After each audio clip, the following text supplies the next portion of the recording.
and welcome to my channel. I'm the City Witch. So today's video is going to be all about the witch's bottle and how to make one.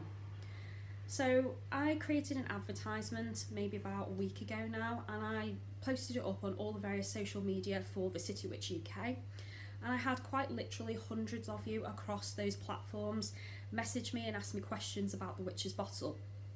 I had questions like, what is a witch's bottle made of? Does it always need to be made of glass? Where would you keep a witch's bottle? What ingredients would you put inside it? And is it true that you need to put urine inside a witch's bottle? Well, I'm going to do my best today to answer those questions, and if I do miss one of your questions that you asked me, please feel free to send me a private message and I'll answer that as best I can. And I do apologise that I didn't reply to everybody, because as I say, I did have quite literally hundreds of you message me, and it would have taken me days and days to respond, when it is just easier to put all of your questions in answer format in this video as best I can. So please excuse that I did not message you back. So just to explain the witch's bottle a little bit. The witch's bottle, as far as my research has uncovered, dates back to the medieval era.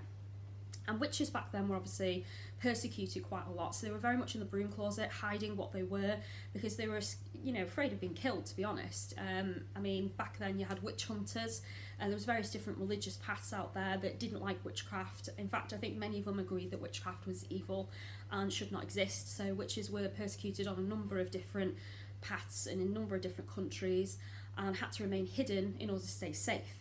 A witch's bottle is an everyday item that you would see anywhere. So it's usually just a glass jar. So one of the questions asked of me was, does it always need to be made of glass? The answer is yes, guys. The reason it needs to be made of glass is because glass is everlasting. It is non-degradable. It doesn't biodegrade naturally in the environment out there around you. Unless you have some very toxic, powerful chemicals in your garden, which I hope you don't, but that's the only way glass would degrade naturally, is with some chemical help. So in the natural environment around you, it lasts forever. And as far as witches knew back then, glass was, you know, pretty strong, easily obtainable, and therefore didn't degrade outside. So it was something they knew was going to last an extremely long time. And that's one of the fundamental purposes behind a witch's bottle. You want it to last for as long as you're going to last. So a witch's bottle traditionally would be buried and hidden somewhere on the property of the witch. So this could be, you know, under a tree, it could be, you know, inside their barn somewhere, it could be in the middle of a field that they owned. It didn't actually particularly matter so long as it was within their domain. So wherever their property parameters were, it wouldn't be on the outside of those, it would be on the inside where it could be protected. It was actually very rare back then that witches would keep a witch's bottle inside the actual home, where anyone could get hold of it, break it or damage it, or it could be discovered by somebody that was doing an investigation into witchcraft. So it was always usually buried, and the witch who made it is usually the only person who knows where it is buried. Now, there's a very, very good reason for that. There's actually two very good reasons for that. Firstly, your witch's bottle is connected to your essence, your life force. So as long as you are alive and kicking, so is the spell. So that's one reason witches don't want you to know where the witch's bottle is kept, because they don't want you to have access to a link to them magically, metaphysically, spiritually. You know, there's so many implications with having an item like that, that they didn't want you to know where it was or have any control over them in any way by having it or possessing it. But the second reason was because obviously that spell is about protecting their home, their family, any loved ones that are staying with them, their livelihood, and, you know, more than likely, you know, the land itself as well, because you want to defend the property not just from, you know, intruders and people that would do you harm, but also the land itself from pestilence or, you know, hunger, or, you know, say the crops didn't come up one year, you know, you don't want that to happen again the next year because you've got to feed your family. So there was all sorts of reasons why a witch's bottle would be truly important and that you wouldn't want it found. But obviously, as I say, the fundamental reason is it's connected to you, but the second one is because you don't want no one to know where it is, find it, dig it up and destroy it. So those are the two reasons that a witch would never tell you where it was hidden. So I've answered two questions there. Why, does it need to be made of glass? Yes. Does it need to be hidden? Yes, 100%. So obviously I'm not going to tell you where my witch's bottle is on my current property, but I will talk to you about where I kept it in old properties to give you examples, because obviously in the old days it was buried. Now I wasn't able to do that. With living in a city, I lived in an apartment first of all, so I had no land, I had no soil or dirt to bury it into, none of that. So I had to get creative if I wanted to keep a witch's bottle on the premises. So took a couple of ways that I thought of. One of them was I had a plant pot, and I put it in the bottom of the plant pot, put the plant on top and grew the plant on top of it. So I knew what was inside that plant pot, but no one else did. And I did it when no one was watching and I was completely alone. So to everybody else, it's a beautiful plant growing in my home. To me, that is where the centre of my protective energy comes from, because that is my witch's bottle. So that's one example. Sadly, I've made 3 witch's bottles in my whole life, and usually most witches only need to make 1, but my very first witch's bottle was broken by my cat. I had a lovely cat at the time called Spooky, and when she was growing up from a kitten, was very inquisitive, and she liked to test my patience by throwing things at me, like knocking them off shelves and swiping things off the shelves. And one of the things she decided to knock off a shelf one day was my plant pot containing my witch's bottle. Not only did the plant pot itself smash everywhere, but so did the witch's bottle on impact. So obviously that destroyed and ended the spell. So therefore, I need to create a new one. So after that experience, I decided it needed to be somewhere cat-proof. So my second place that I hid my new witch's bottle was inside the electric cupboard in my house. So as I say, it was a flat, and I was very limited on where I could keep things that I didn't want people to know about and didn't want them to locate. But one of the places I know nobody ever looked in was the electric cupboard. It was right by the front door of my apartment. No one had any reason to go into it for any reason whatsoever. And I usually kept a ribbon on it where I'd wrapped it around the handles and tied it closed, so I knew if anybody had messed with that as well, which was another way I could tell. But also the doors were a little bit rickety, and if you opened the front door they would wobble and make noise, and it was actually pretty annoying. So that was the second reason I tied them closed, and that was actually an excuse I gave to people when they asked me why there was ribbons tied around the handles. You know, it was not only to protect my witch's bottle and knowing if anyone had actually been in there, but it was also to stop the doors wobbling. So I had my witch's bottle inside the cupboard, and the only time I ever removed it from there was if an electrician was coming out or my landlord was sending someone out and they needed to look at the circuit board, which was located in the electric cupboard. So I would then hide the witch's bottle somewhere else temporarily, and when they were gone I would just put it back in its home basically. So it was a good place to keep it. It's very inconspicuous, it wasn't on view anywhere, it was unlikely anyone was going to mess with it or find it, so it was a really good place for me to have it. So there's a couple of examples for you of where you could keep yours if you don't have property. However, if you do have property, like my current home now does have a garden, and you do actually want to put it outside somewhere, so it's very traditional, you can do so, but just keep track of where it is. The last thing you want to do is bury it under a tree, and your garden has 20 trees and you can't remember which tree it's under. I do advise that you create a page in your Book of Shadows when you're creating your witch's bottle. This will keep track of what ingredients you're choosing to put inside it, what tag locks yourself you're going to put inside it, which I'll explain to you in a moment, and also where you're burying it or going to keep it. Because the last thing you want to do is bury it somewhere, your house goes on sale and you're moving and you can't find it, so you give up and think, it doesn't matter. It actually does matter, because that is actually bound to you, so magically that stays alive and kicking as long as you are.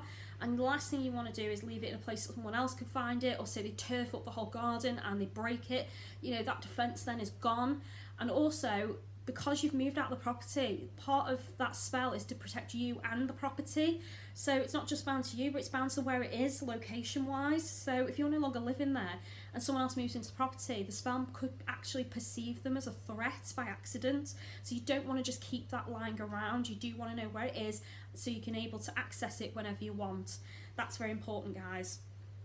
So witch's bottle should actually, obviously, if it is connected to you and it's your bottle, remain on your property where you're currently living. So if you are going to move house, the witch's bottle needs to go with you and it needs to be re-hidden on your property. You don't actually have to make a new witch's bottle per property you're in. I've, through one reason or another, had accidents with mine. As I say, the first one was broken by a cat. The second one got broke in my house move. So I've had to make 3 in my whole life for that reason. So normally they wouldn't get broken. Actually, you should keep them somewhere they wouldn't get broken, but I've moved an awful lot and it's really difficult not to break things in a house move. Those who have moved a lot can appreciate that statement. And I was just unlucky that it was one of the things that became broken. And actually, when I got the new house, I kind of felt like it needed a new spell anyway, because it was a bigger property, there was more to work on in it, and I wanted to protect it for lots of new reasons rather than the old reasons of my old properties. So I did feel like the Witch's Bottle needed to be refreshed anyway. But that was personal to me. That's not something you have to do. If you've made your bottle, it can go anywhere that you live. It doesn't need to be made per property. It's completely up to you. So this is what I'm going to use for my Witch's Bottle for this video. This is actually a lot smaller than previous Witch's Bottles I've used, but I wanted to get this one because it was really, really easy to find and really cheap. And as I am the City Witch, I do like to give you really cheap alternatives to expensive witchcraft, and this is one of them. So this I got in B&M in a pack of 4 for 99p. I mean, that's really super cheap. I mean, for 4 little glass bottles like that, that's amazing.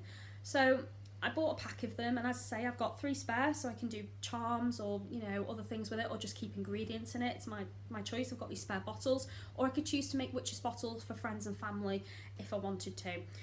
But this is the one I'm going to use for you today, and the reason it attracted me to it, not just because it was cheap, was because of this attached to it. So that's really, really handy, guys. So if you've got somewhere quite high up where you can keep your bottle that's very inconspicuous, I mean, you can hang that, you know, which is really good. So yeah, so I really liked that it had this, you know, ready piece of material to hang it up. I liked that it was glass, and I liked that it had this little cork lid, which was really nice. So your Witch's Bottle doesn't have to be massive. It can be small like this, or it could be a huge jar. It's completely up to you, but obviously the bigger your jar is, the more likely it is someone's going to find it, the more difficult it is to bury and hide. So the smaller the better, I say. And one of the things in your craft to consider is you don't need a lot of ingredients to make your magic work.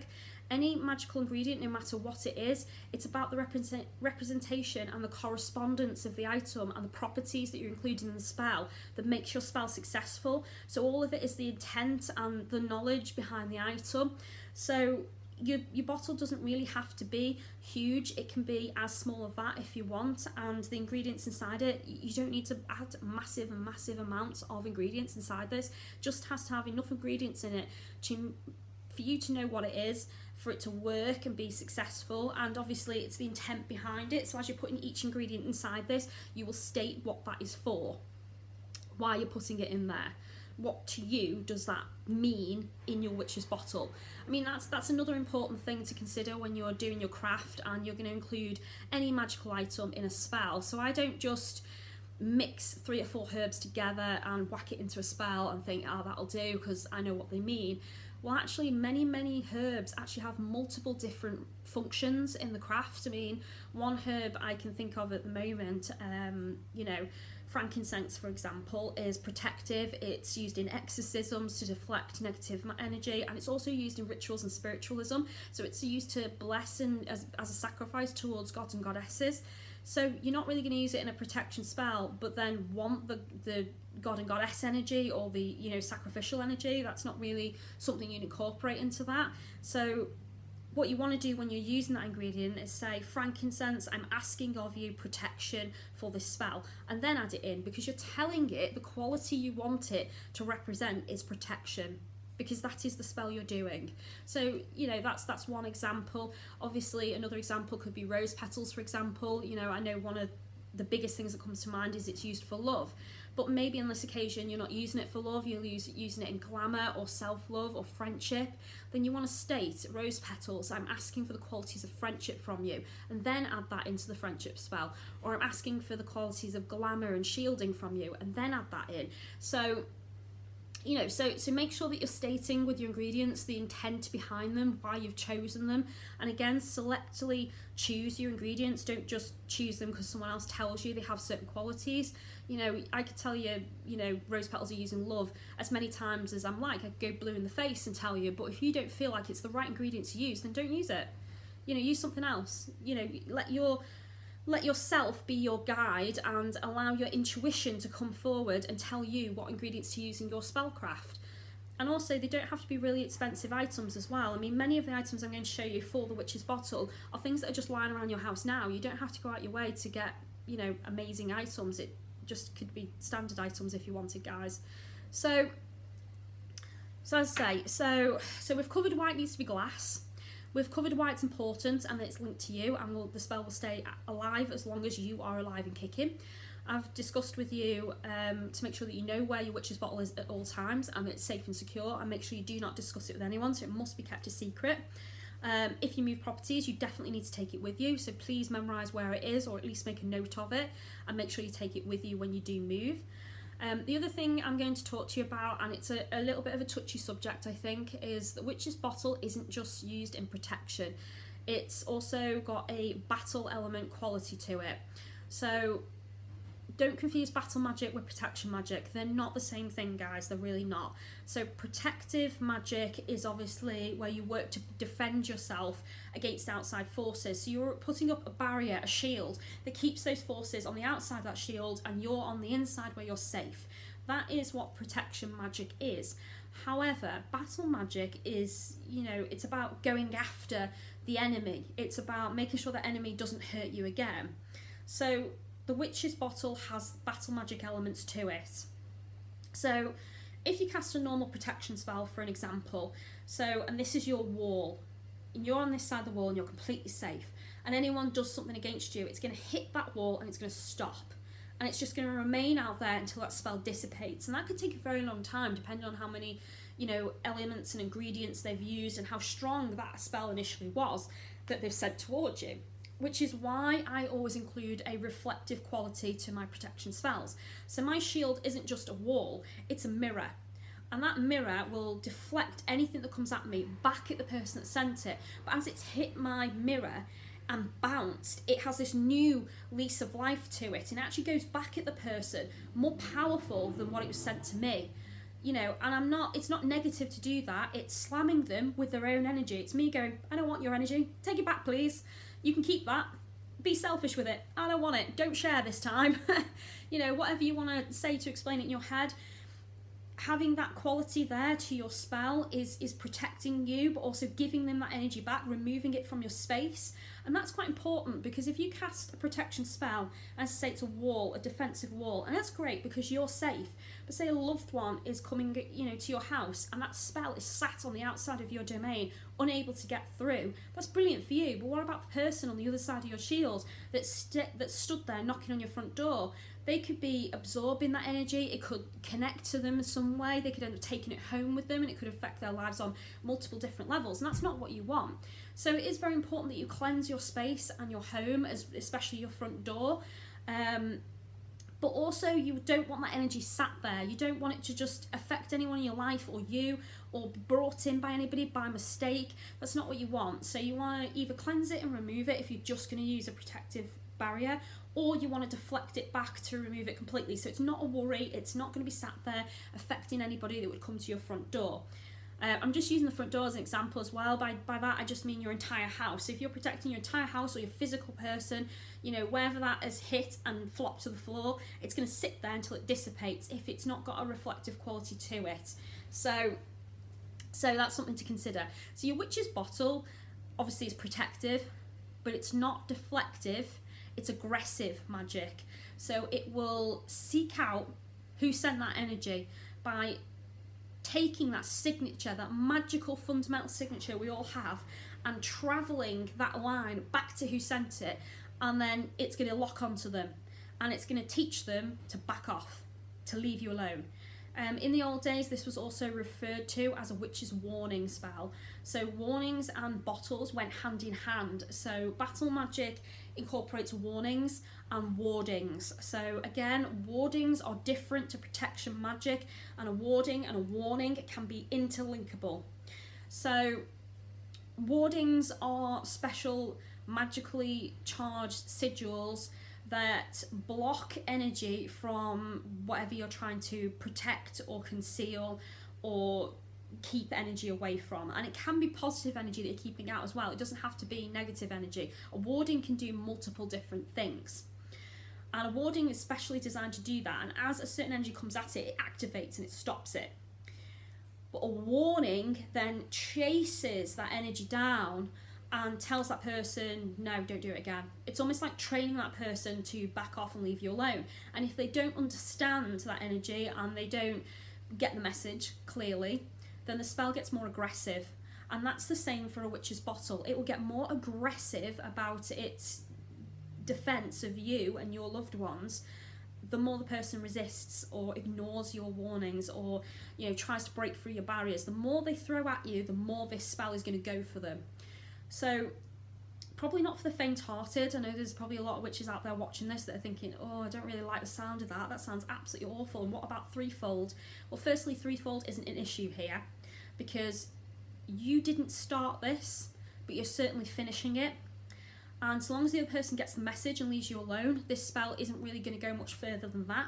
It's almost like giving them a slap on the wrist and, like telling off a dog for peeing on your floor and going, no, don't do that again. It's kind of like that.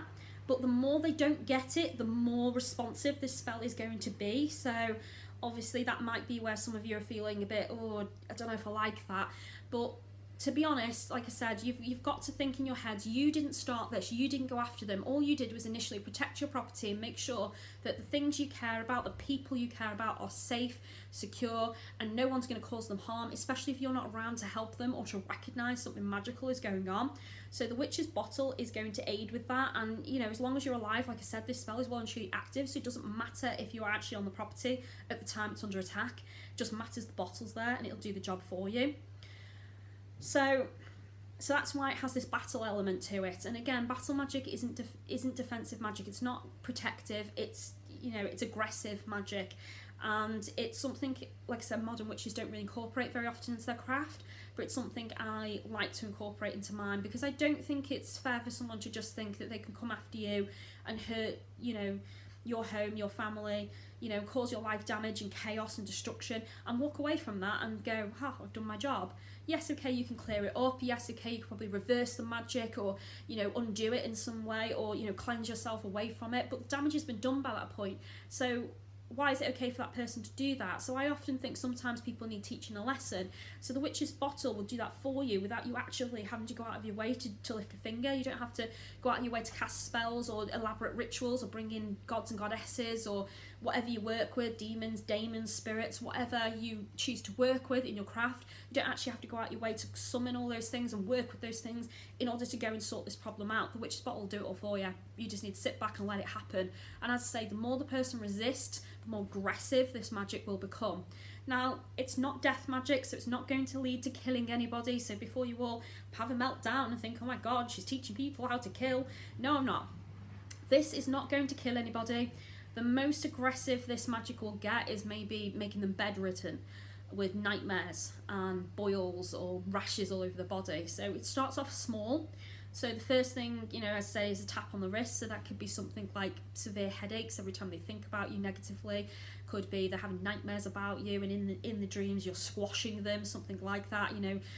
Sort of domineering them in some way, which is going to make them realise that you're stronger, more powerful, that they shouldn't be doing what they're doing, and it might make them think twice about coming at you. So dreams, nightmares, symbols in their everyday life, warning them away.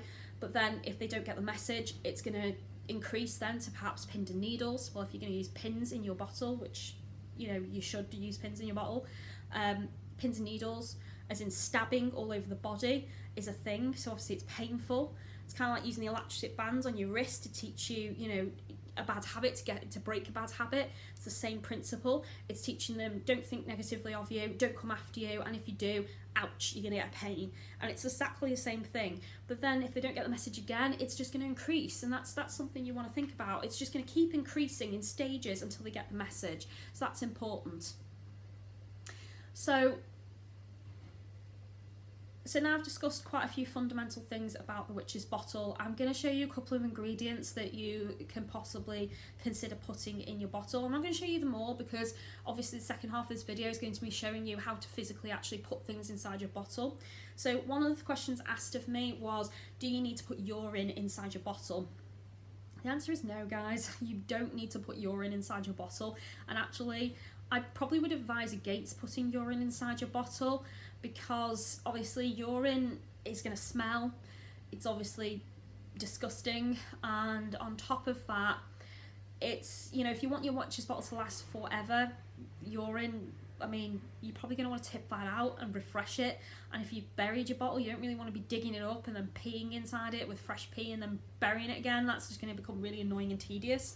So I wouldn't really advise doing that. And yes, you could just bury it and forget about it, but then again, you know, if you've got space to do that outside, brilliant. But if it's inside, you know, last thing you want is to have a beautiful plant in your home and someone goes over and smells it and all they smell is your pee because it's inside that plant pot. That's not particularly very pleasant. So I probably wouldn't choose to put urine inside my bottle. However, it is an ingredient you can consider. So the point with putting urine inside your witch's bottle is that you're tag locking the spell to you. And to do that, you need DNA. But there are obviously DNA that you can use on your physical person that doesn't have to be your pee. So an obvious one is blood. Now, many of you might not feel comfortable using your blood, but little is a lot, guys. You really only need a single drop. That is it. A pinprick will do it. That is it.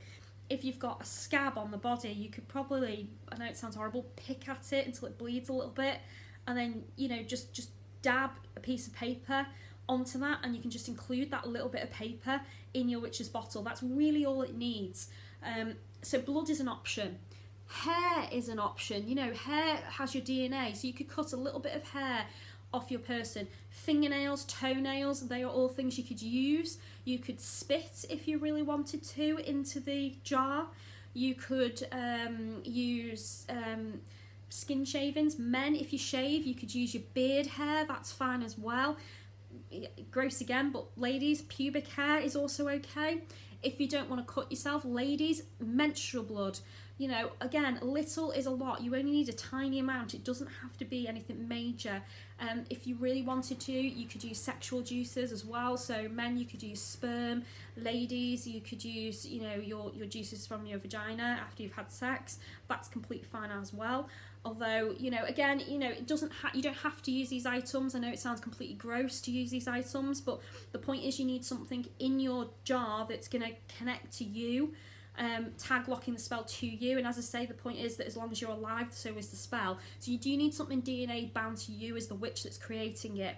So if you're not comfortable using any of these things that I've just mentioned, there are other options.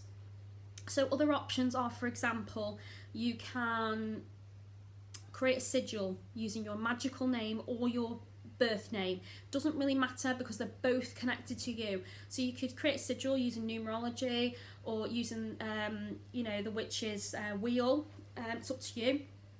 So you could create a sigil that's unique to you and your name. You could use your power number, which is derived from using your name and your date of birth, and you kind of calculate that. There are ways to do that on the internet if you so wish, and that power number could be used as a way to connect to you, although I'd probably say that's one of the weakest ways to connect the bottle to you, and you probably want something a bit more powerful.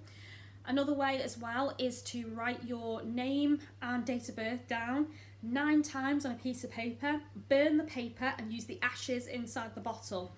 Now that's another way to tag lock to you if you don't want to use DNA. But personally, things like fingernails, guys, I mean, you all cut your nails at the end of the day and file them and shape them, so why not just use your fingernails? I mean, that's DNA ready to go, I say, so go for it. You know, witches as an ingredient, you know, it's not something I would leave lying around in my, you know, ingredient cupboard where anyone can access my herbs and ingredients, but you could keep a private chest where you keep hair after you've had your hair cut, or your fingernails after you've, you know, cut them. You know, I know some witches that actually save their menstrual blood at the time of the month and use it like within a couple of weeks after, because you've got to remember that stuff will, you know, it is DNA and it also can become toxic and, you know, and not particularly nice to keep. So I wouldn't particularly keep a lot of that around, but I do know people that keep small vials of it and do use it in their craft. So that's something else to consider. I wouldn't really keep a bottle of your spit because you could just spit any time. And again, with your urine, I'd just wait until you need to pee and use fresh urine if you're going to do that. But I don't really use urine at all in my witch's bottle. In fact, I've never felt the need to use urine in my witch's bottle at all. The most I've used is I have spat in one, and I have used blood in one, my actual blood, not my menstrual blood. However, I have used menstrual blood in my spells when I've needed to. I've also used hair and I've used fingernails, and I've used a lot of these ingredients as well when I've done Pop It and Voodoo Doll Magic. So yeah, so You just need something that's connected to you in order to keep the spell going and flowing. That's important. So just pick the one that works for you. There is no right or wrong here so long as something connects to you. And as I say, if you don't feel comfortable using anything, you know, physically of your DNA, then please feel free to use, you know, some of the other methods I mentioned. Create a sigil, write your name 9 times with your date of birth and burn it and use the ashes. That's fine as well. You know, use your power number if you want, but as I stated before, the power number is probably the weakest one you could choose out of all the choices. So, other possible ingredients to use inside your bottle. So as I say, my bottle is actually quite small, so I'm not going to use really massive items in them, but I do have a couple that I could possibly use. So this one is probably one of the more expensive options. These are actually coffin nails. So obviously in the old days these were around everywhere. I mean, you could get these from a blacksmith, so this was one of the ingredients that witches would use. I'm lucky that I actually got these from a friend who actually works for a morgue and, you know, can get these really easily. So I have those. But items that are around your house. So I have a little bowl here that I put some items in that you could probably find really easily. So the first one is one like that. So you'll find this in sewing kits actually. So these are used to pin patterns to fabric and they can be cut up. So if you've got nans, grands or grandparents that like to sew or knit, you'll probably find that they have a load of these, so you could probably ask for a couple and they won't miss them. Or mums that sew, you know, buttons and things. You could use a needle, so that's a needle there, that's fine too. You could use a safety pin, so I actually have one here. And ladies, on many clothes items, when you go to women's clothes shops, they actually safety pin tags onto the clothes these days rather than use those plastic ones. So you could keep these and put them in your witch's bottles or use them in your spellcraft, especially in voodoo dolls. So I would keep them if I were you.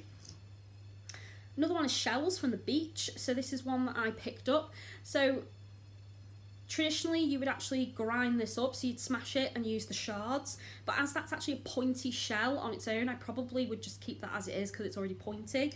But I do have a round one as an example, so that one there, I would probably choose to smash that and turn it into pieces that I could just use. So there's some everyday items that you could use in your witch's bottle. But if you're in the broom closet and again you're trying to find ways to use magical ingredients that really don't cost you a lot of money, that are really inconspicuous, there's quite a few things you can use. If anyone breaks anything in the house like a glass, you can use the shards from the glass. You can use broken pieces of plastic. You can use nails. So if you've got you know, nails and a hammer, just take a few nails and put them in your jar as well. Like I said, you know, sewing kits often have, you know, sewing needles, pins in them. You could use them. You could use staples from a staple gun. A lot of, you know, school kids have staplers in order to staple their homework together. So that's, you just take the staples out from that and put a few of them in, that's fine. Thinking outside the box for sharp objects, natural items that you can find out there in the world would be things like thorns from a thorn bush, pine needles. Even the cover from a conker is sharp, you could use them. Holly, because they have sharp edges, you could cut them up and make them smaller, but they're still sharp, so you could use them very easily. Nettles, because they sting, you could use them. And if you want to use a liquid, you know, as I said before, I probably wouldn't advise it, but you could use vinegar. I choose not to use liquids in my bottles because I don't particularly want them to smell, and as I don't put them outside in a garden, I would choose to obviously keep them in the house, and I don't particularly want it to smell or attract flies or anything like that, so I wouldn't choose to use those items. And actually that's the reason I don't really use herbs in my bottle. Main reason is herbs tend to look pretty and colourful, and you don't really want your bottle to look pretty. The uglier, the nastier, the better. That's kind of the point behind it, guys. It's defensive magic with an aggressive battle element to it, so you want it to look as disgusting as possible because that is the point. So another item you're going to need if you're particularly going to use a sigil or draw your name or anything, you're going to need paper. So one thing to consider is using red paper.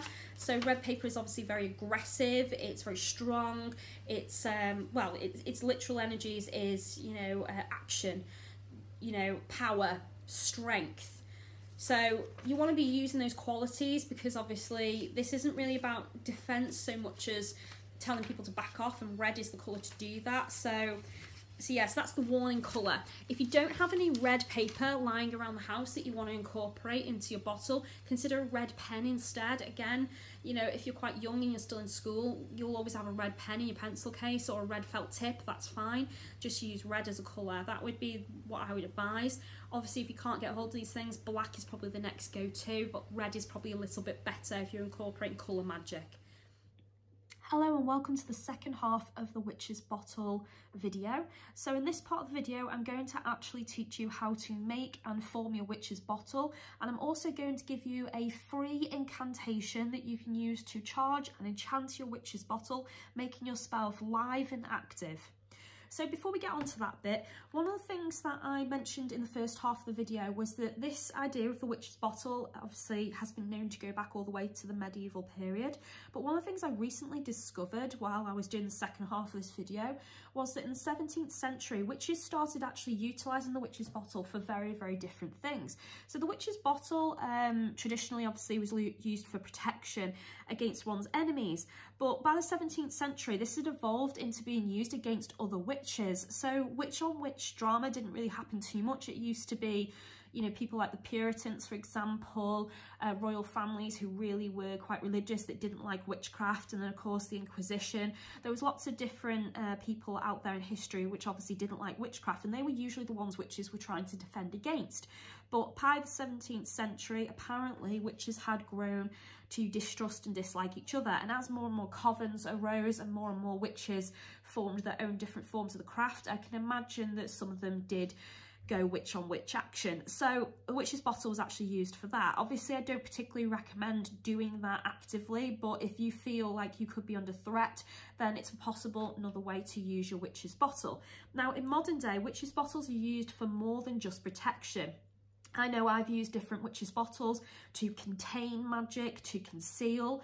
I've used different Witch's Bottles in different shapes and sizes for all sorts of different spells, from candle magic to glamour magic, to enchantments, to charms. And that's something to consider here as well, guys. This actually falls under charm magic because you're making something out of natural housebound materials, and charms are often made for that purpose, and they're made with a specific magical intent. Now I will discuss charms, talismans and amulets in a particularly different video, but this is charm magic as well, just to give you a little bit of information there on this. So as mentioned in the first half of the video, I'm going to be using a variety of items. These are some of the items I've decided that are going to go in mine. So I've got my pins, I've got my needle, I've got my shells, which I'm going to crush and smash up. And I've decided to incorporate staples as well. Ooh, can't even pick that up. There we go. So I've got some staples there that I'm going to include. But one of the other things that I realised that you could use, and I didn't mention this in the first half of the video, I did mention pieces of metal, glass or plastic that was sharp and lying around that you can use. But actually, guys, if you use tea lights like I do, they come with these like metal little foil casings, and you can actually slice that up very carefully with a pair of scissors, and they become these nice little pieces of shards. And I've decided, why not utilise that? It's a free item that you already have, it's recycling in a form, so why not use those? So I'm going to include some of those in mine. Now in the first half I did also mention coffin nails, but as I only have 3 left, I'm not going to use coffin nails in this particular Witch's Bottle. So get my Witch's Bottle ready there. Oops, and pop that there. So the first thing you're obviously going to need is all your ingredients. So I've mentioned those ingredients to you there. So other ingredients I'm going to be using is ones like this. So this is my frankincense and myrrh mix. So I mixed these two together myself and enchanted them myself to do what I want them to do. But these are the main 3 properties that these two have. But one of the things I like about this is it's very balancing. So it has both fire and water energies, male and female, and the sun and moon.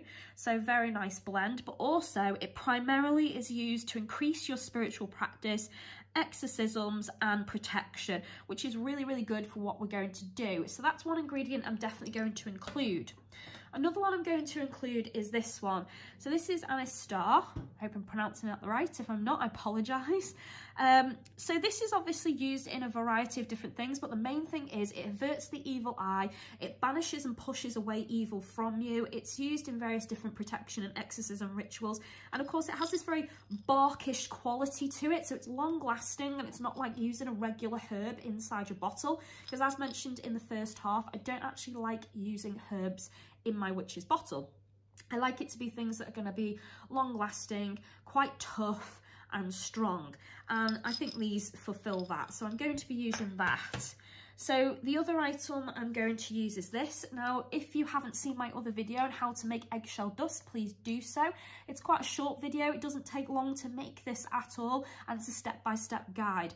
So these are traditionally used in witches' bottles, so it should actually be one of your main ingredients. And also, again, if you're still in the broom closet and you're after making your witches spells and tools in a cheap budget, then this is a good way to do that, because once you've had your eggs, you just save the shells, dry them out, grind them up, and it's as simple as that. They're ready to go.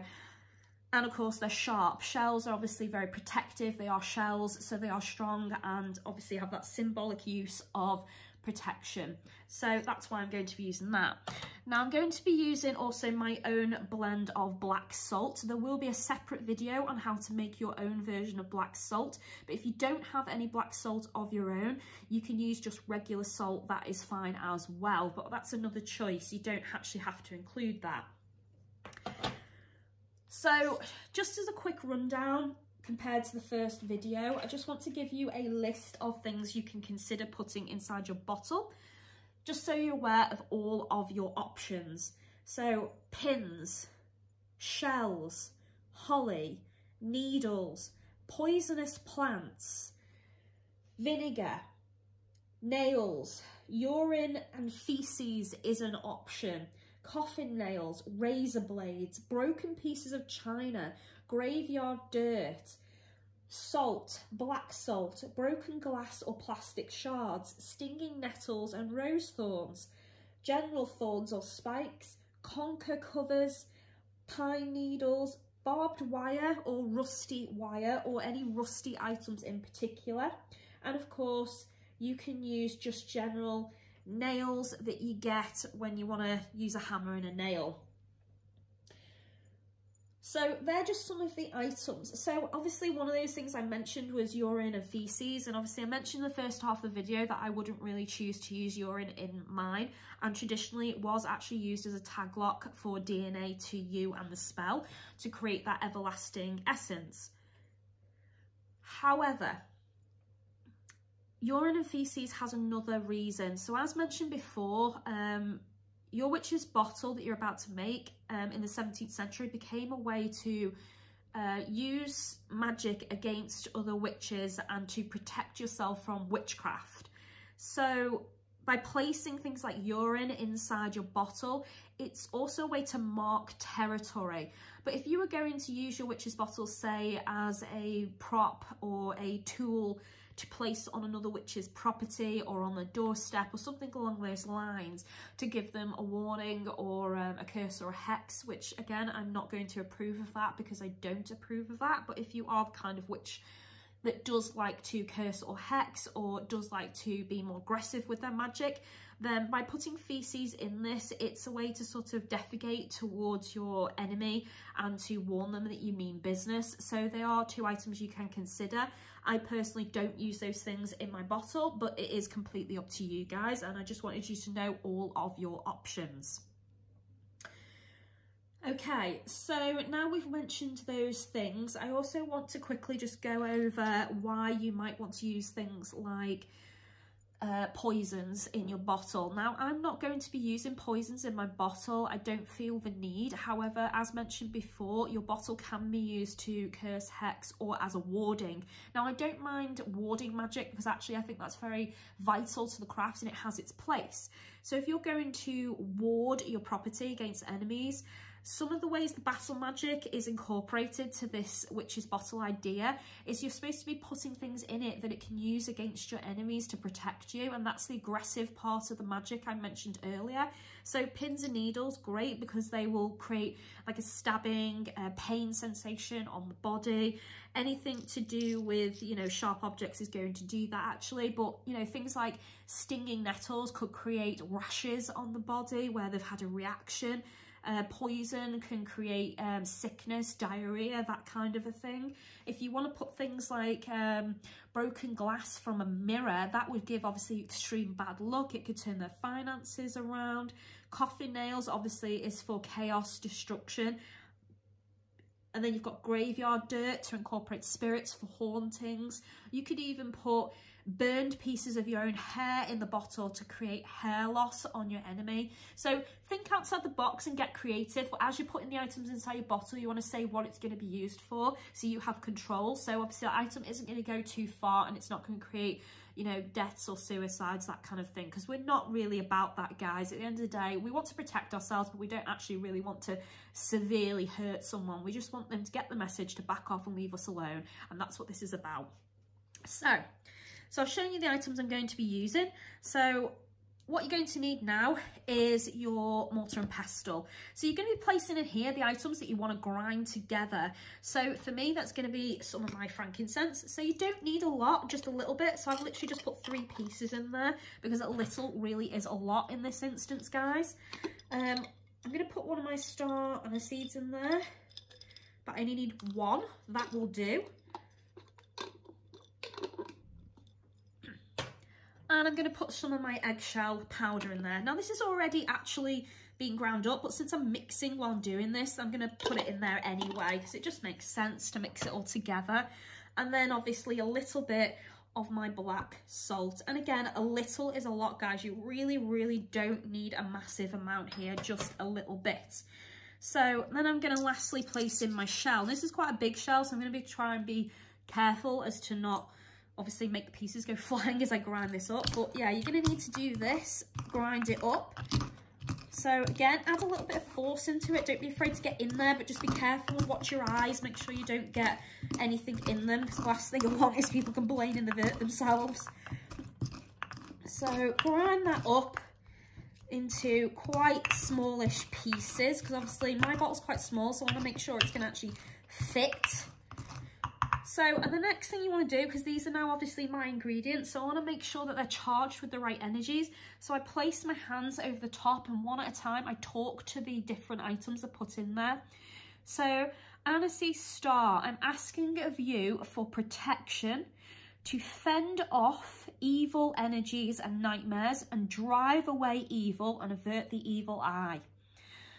From frankincense and myrrh, I'm asking for protection, exorcism, and spiritual power. From the eggshell powder, I'm asking that you bless my witch's bottle and you shield me from harm. So those are those. Now, I don't need to specifically ask for protection from my black salt because it's already charged with my intention from when I made it. And again, there will be a separate video on how to do that, guys. But if you want to just put general salt in there, that's fine. And obviously salt is a very protective force anyway, so you don't actually really need to say too much. But if you feel better doing so, then please do so. Now, this is a very important step. Please make sure that when you are grinding and mixing your herbs, that you do take a minute to ask of each item what you want it to do, because many items have different properties. For example, the star aniseed also has the property of purification. Now, you probably don't need that quality, so that's why I didn't specify that when I was doing this. So yeah, just ask for the qualities you want when you're grinding up.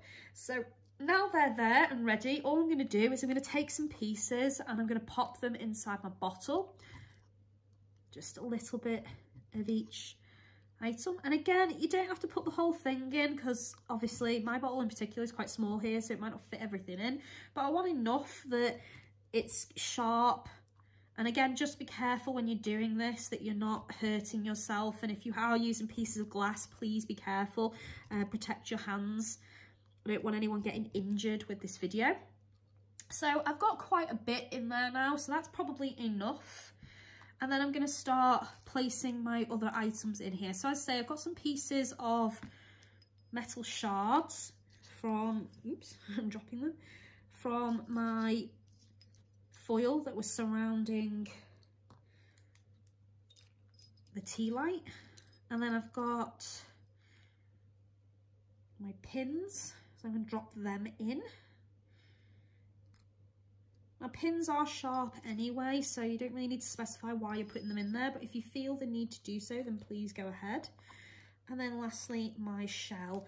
So that is all my items in there now that are sharp and hideous looking and dark, and obviously they're all charged with the intent of protection, defense, and blocking anything evil getting to me and my home. So that's the start of the spell. So the next thing you're going to want to need is that there, and you're going to want to draw your protective symbol. Now, obviously I'm choosing to use the tag lock of a symbol. You don't actually have to do this. Actually, that's probably a bit big. I'm going to like break that down a bit. So you don't actually have to add a symbol in, it's completely up to you. I like to do so because it makes me feel better that there is a sigil that I've designed in there. And then obviously it's a way for me to add my tag lock, because for this particular witch's bottle, I'm choosing to use my saliva. Now, if I was choosing to use blood, again, I could dab this onto my symbol, which is a way of activating it. Or I could choose to, as I say, I could spit in there if I wanted. I could add my hair, my nails, whatever. But I'm choosing to use my spit today. So the symbol that I'm going to draw for protection is one that I've had for a while. There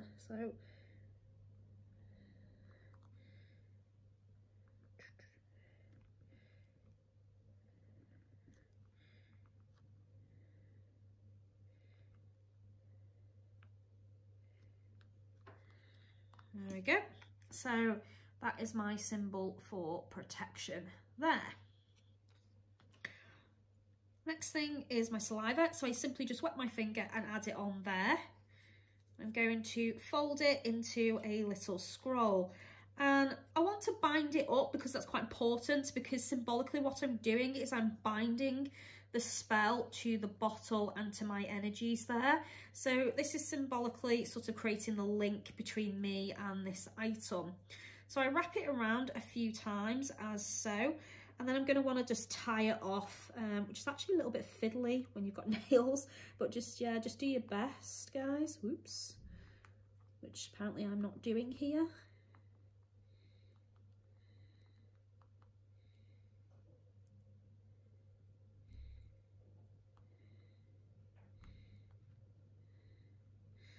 There you go.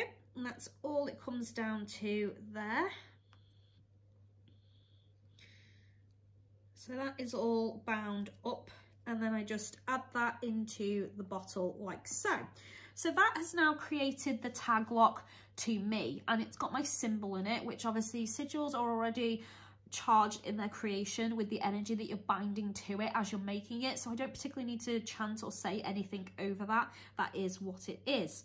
So I'm going to move that to one side for a moment, because the next bit is going to be really important. So this is where you're going to want to do your spell. So here is the spell. So I'm going to read it out to you first of all, but then I'm going to turn it and show it to you. And when I do that, I would advise you to pause the video at that point and take a moment to copy and write this down. So the spell goes as follows. Twisted, tangled, hobbled and bound, I commit all evil to the ground. Pins, nails, salt and glass, items I place here at last. Witch's bottle I now fill, hinder my enemies of their will. As they would do ill unto me, hold them to their own agony. Hear my will addressed to thee, by word and will so shall it be. So that is the spell. So as I say, I'm going to pop it there so you can see it. So as I say, take a moment to pause the video there and look at that.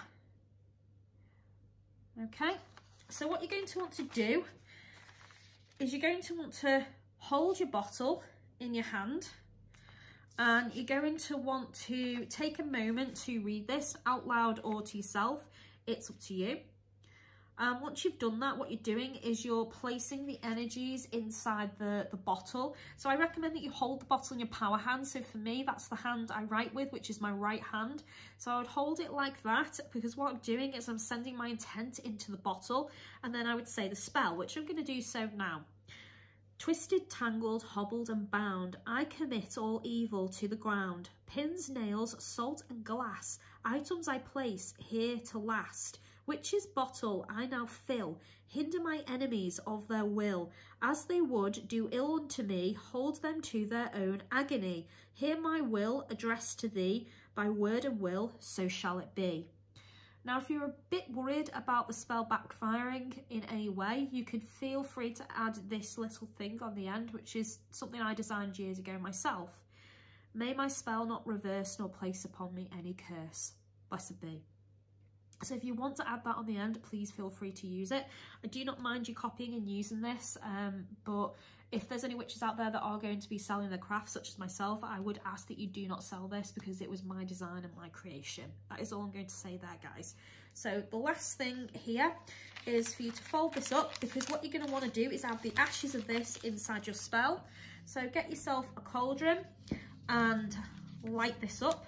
Now again, please be careful if you're new to this or you're quite a young witch. Please do not go around hurting yourself in any way.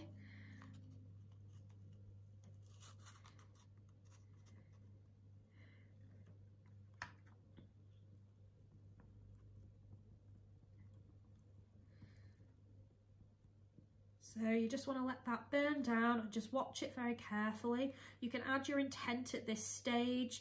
Feel free to keep thinking about your bottle. You can even keep your bottle in your hand or close by when you're doing this. That's completely fine. Just don't let it catch fire or anything. As so. Okay.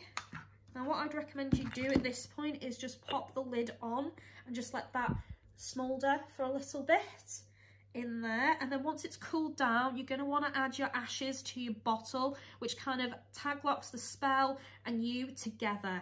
Okay, so I'm going to pop that to one side for a moment while that cools. So that is pretty much the last thing that you need to add to your bottle, and then it's pretty much done. Okay, so that's pretty much it, guys. All I would say to you at this point is I would probably keep this on my altar for a little period of time. I wouldn't go and hide it immediately. I know in the old days witches didn't really have the luxury of doing that, so they would go out and bury this straight away or hide it on their property. But we do have the luxury these days of placing this in safe locations and charging it and chanting over it. So feel free to have 2 copies of that spell I've just given you, and feel free to chant it over there as many times as you feel necessary. You could do this for a full moon cycle if you wanted and keep it on your altar, and then when you're ready, hide it on your property. And as previously discussed in the first half of the video, you could place this somewhere really inconspicuous, somewhere really high up, or somewhere that people aren't going to meddle with it.